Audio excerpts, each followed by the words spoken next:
Pantai Gading adalah salah satu negara dengan pertumbuhan tercepat di dunia, dengan pertumbuhan ekonomi rata-rata 8% per tahun sejak tahun 2018. Jadi dengan semua kemajuan ini, mengapa 46,3% penduduk masih hidup di bawah garis kemiskinan? Dan isu persamaan gender serta kekerasan perempuan terus meningkat di negara ini. Bagaimana kelanjutannya? Simak video ini sampai selesai agar kita tidak gagal faham.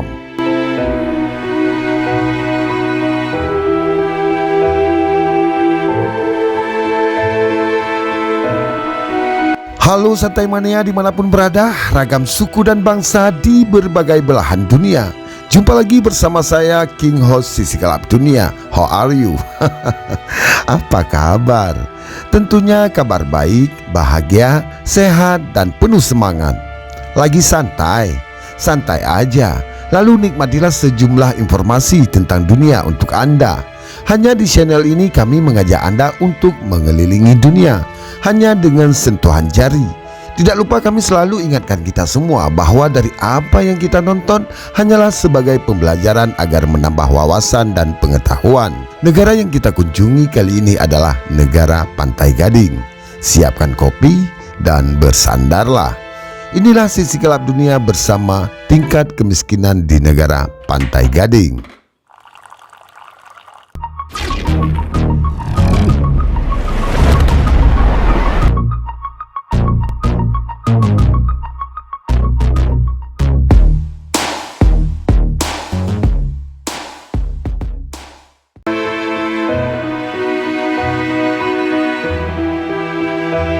Negara Republik Pantai Gading di Afrika Barat, juga dikenal sebagai Pantai Gading, adalah rumah bagi sekitar 26 juta orang.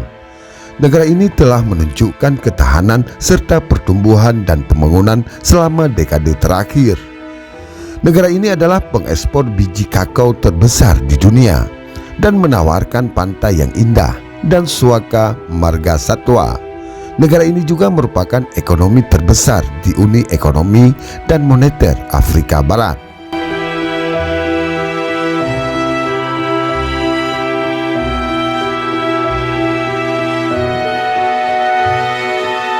Sejarah Pantai Gading masih memengaruhi ketidaksetaraan gender di negara tersebut. Faktor besar yang juga mendorong bangsa ini dalam keterpurukan ekonomi disebabkan oleh kurangnya pendidikan, terutama bagi perempuan. Mulai dari pendidikan dasar hingga pendidikan tinggi, di mana anak perempuan jelas kurang beruntung dibandingkan dengan anak laki-laki.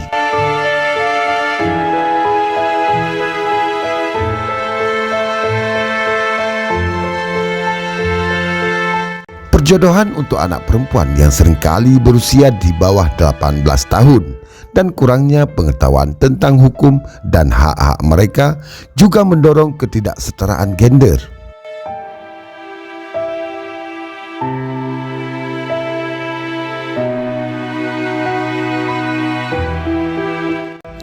Karena perang saudara, kekerasan berbasis gender meningkat.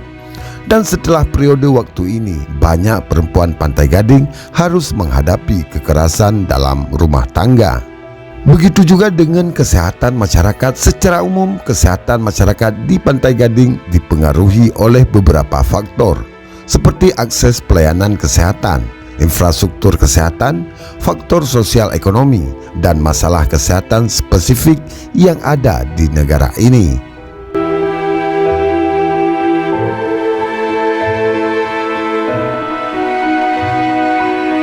Sistem kesehatan di Pantai Gading terdiri dari sektor publik dan sektor swasta. Meskipun terdapat beberapa fasilitas kesehatan yang baik di kota-kota besar, akses pelayanan kesehatan masih menjadi tantangan di pedesaan. Kurangnya fasilitas tenaga medis terlatih dan kurangnya sumber daya adalah beberapa masalah yang dihadapi oleh sistem kesehatan di Pantai Gading.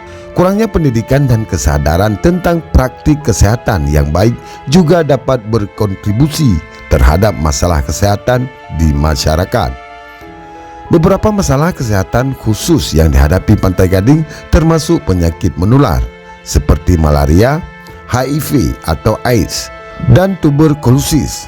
Berbagai upaya telah dilakukan untuk mengatasi masalah tersebut.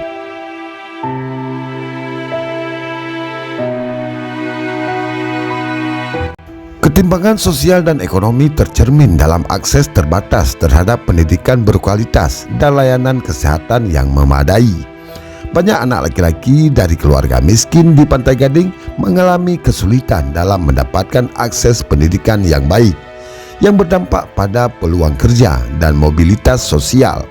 Ketidakadilan dalam sistem politik dan ekonomi juga berperan dalam meningkatkan ketimpangan sosial dan ekonomi di Pantai Gading. Korupsi, nepotisme, dan praktik tidak adil lainnya dapat menguntungkan kelompok elit atau pihak tertentu. Sementara masyarakat umum, terutama kelompok miskin, tidak mendapatkan manfaat yang adil. Hal ini tentunya dapat meningkatkan kemiskinan di negara ini.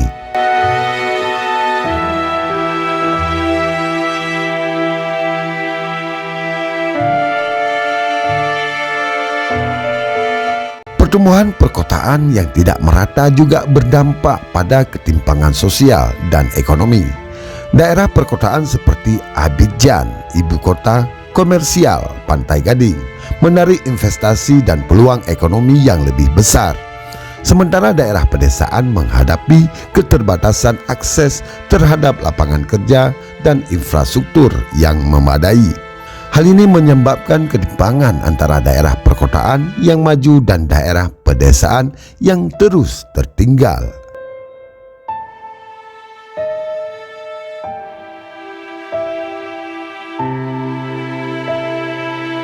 Tim Sisi Gelap Dunia menyimpulkan, untuk mengatasi ketimpangan sosial dan ekonomi, Pantai Gading perlu melaksanakan kebijakan yang bertujuan untuk meningkatkan distribusi kekayaan, memperluas akses terhadap pendidikan dan layanan kesehatan, serta memperbaiki tata kelola politik dan ekonomi, reformasi agraria, investasi dalam pembangunan pedesaan, dan upaya untuk mengurangi korupsi dan ketidakadilan sistemik juga menjadi langkah-langkah penting dalam mengatasi ketimpangan sosial dan ekonomi di negara ini.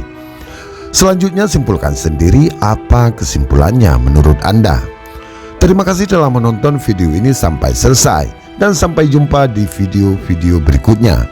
Jangan lupa like, subscribe channel ini agar kita dapat mengenal dunia hanya dengan sentuhan jari. Silakan request negara mana yang akan kita bahas di video selanjutnya. Selamat melaksanakan aktivitas dan sehat selalu. Bye-bye.